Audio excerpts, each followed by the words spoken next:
तो इस तरह से अपराधियों को पकड़कर लोग पीट रहे हैं और पुलिस को सूचित करने के बाद पुलिस पहुंच रही है और पुलिसिया कार्रवाई कर रही है। ऐसे में बड़ा सवाल उठता है बिहार पुलिस की सक्रियता, सजगता और कानून का राज बहाल रखने में क्या भूमिका है। लेकिन नेशनल क्राइम रिकॉर्ड ब्यूरो के ताज़ा आंकड़े जो आए हैं उसने बिहार पुलिस पर सवाल खड़े करने का एक और मौका लोगों को दे दिया है। बिहार पुलिस मुख्यालय ने हालांकि एनसीआरबी के आंकड़ों पर आपत्ति जताई है। बिहार सीआईडी के एडीजी विनय कुमार ने बिहार में क्राइम ग्राफ का आंकड़ा जारी किया, जिसमें राष्ट्रीय आंकड़ों से तुलना करते हुए उन्होंने कहा कि कम जनसंख्या वाले राज्यों से बड़ी जनसंख्या वाले राज्य बिहार की तुलना सही नहीं है। मापदंड होता है कि कुल संज्ञेय अपराध, टोटल कॉग्निजेबल क्राइम, जिसके संबंध में विभिन्न थानों में अपराध दर्ज होता है, प्राथमिकी दर्ज होती है, मतलब जितनी प्राथमिकियां दर्ज होती है उसको हम कहते हैं कुल संज्ञेय अपराध। इसमें हर तरह के अपराध होते हैं, जैसे arms act, explosives act, prohibition act, murder, डकैती, मतलब टोटल अपराध की संख्या। इसमें हमारे राज्य का स्थान सभी राज्यों की तुलना में 23वां रहा है।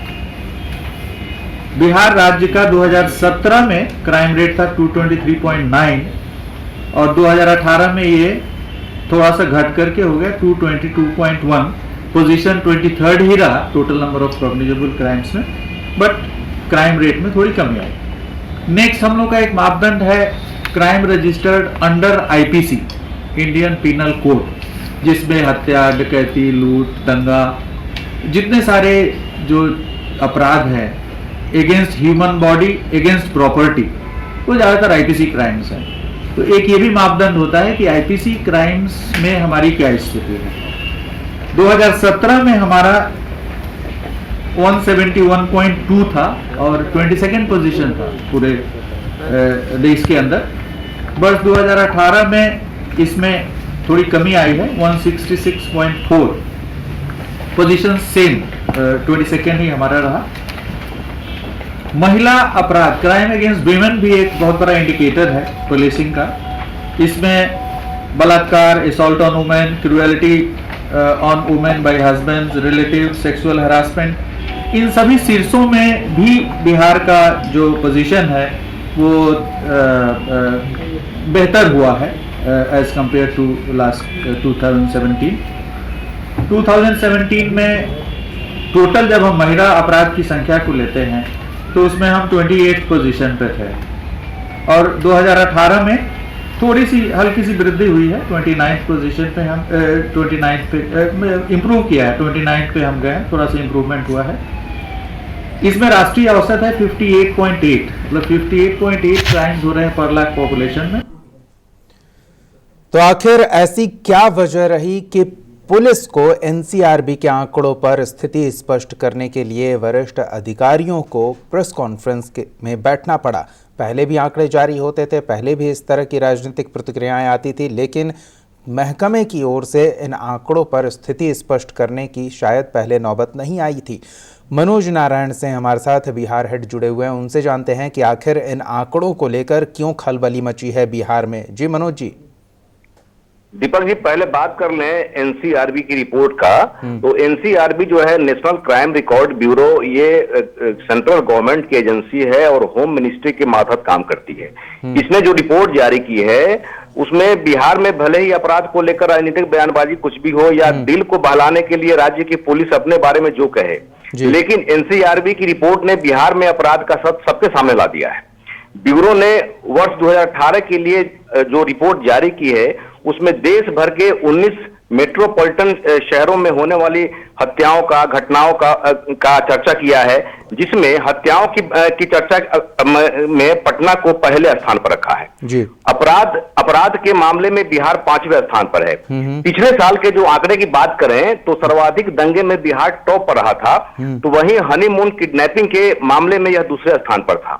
अपराध के मामले में बिहार का स्थान 6ठा रहा था 2017 में। राज्य में 2017 में 1,80,573 केस दर्ज किए गए थे।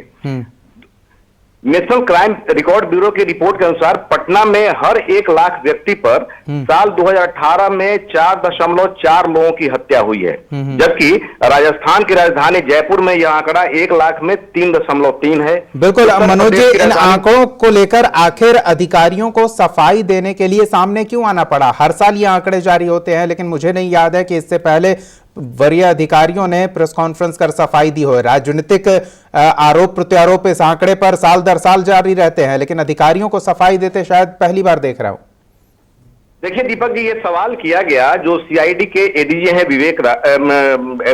विनय कुमार और जो लॉ एंड ऑर्डर के जो एडीजी हैं अमित कुमार, ये दोनों मिल करके प्रेस कॉन्फ्रेंस किए।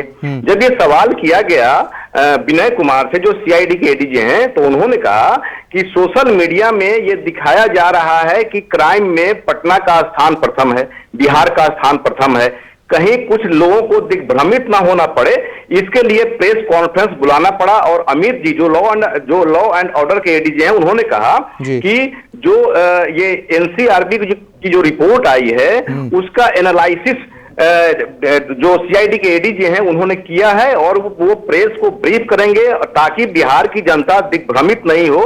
और उन्होंने जब ये सवाल किया गया कि इस रिपोर्ट में हत्या के मामले में पटना को पहला स्थान दिया गया है, तो उन्होंने गोल मटोल जवाब देते हुए कहा कि हम लोग इसके पहले पूरा डिस्ट्रिक्ट वाइज हम लोग रिपोर्ट देते रहे हैं, लेकिन ये रिपोर्ट कैसे तैयार किया गया है इसकी चर्चा हम लोग करेंगे, एनसीआरबी में बात करेंगे, कहीं नगर निगम क्षेत्र को लेकर के तो नहीं किया गया है। उन्होंने हवाला दिया कि नगर निगम क्षेत्र में के बाहर कुछ ऐसे थाने हैं जिनके कुछ एरिया नगर निगम में पड़ते हैं, कुछ एरिया नगर निगम के बाहर। जब स्पष्टीकरण ही देना था अधिकारियों को, तो सभी सवालों पर स्पष्ट जवाब देना चाहिए था। इस तरह से बच के निकलने की कोशिश ये दर्शाती है कि आंकड़ों को लेकर पुलिस महकमा भी सजग नहीं है, सरकार भी सजग नहीं होगी, क्योंकि न्याय के साथ विकास की बात करने वाले व्यक्ति मुख्यमंत्री हैं नीतीश कुमार, और जीरो टॉलरेंस की बात होती है अपराध को लेकर, आपराधिक गतिविधियों को लेकर।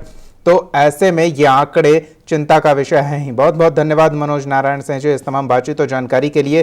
तो ये अधिकारी अगर मीडिया के सामने आकर सफाई देने से बेहतर होता अपने नीचे के पुलिसकर्मियों और पुलिस अधिकारियों से सफाई लेते कि आखिर आपराधिक गतिविधियां रुक क्यों नहीं रही है।